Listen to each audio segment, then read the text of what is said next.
నాయుడు గారు ఇంతకుముందు ఒక కథ చెప్పినారు, మీకు అందరికి గుర్తుందో లేదో. ఏం రా కథ అంటే, ఒక గ్రామంలో ఒక కుక్కను చంపాలనుకున్నాడంట. కానీ ఆ కుక్కను చంపితే గానీ గ్రామస్తులందరూ వాడిని కొట్టి చంపుతారంట.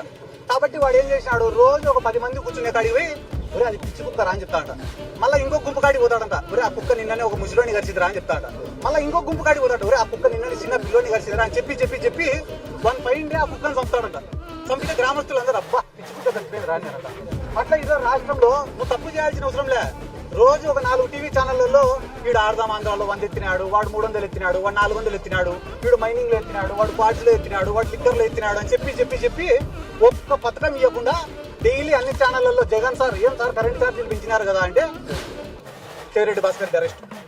ఏం సార్ తల్లికి వందనం ఇలా మీరు అంటేనే 2 రేపు ఎల్లుండో సిద్ధార్థ రెడ్డి అరెస్ట్, 3వ రోజు మా రాజన్న అరెస్ట్. అంటే అరెస్టులను చూపించుకుంటా వీళ్ళు రాక్షసులు అని చెప్పుకుంటా ఈ రాష్ట్ర ప్రజలకు మొత్తం సున్నం పెట్టే ఆలోచనలో వీళ్ళు ఉన్నారు.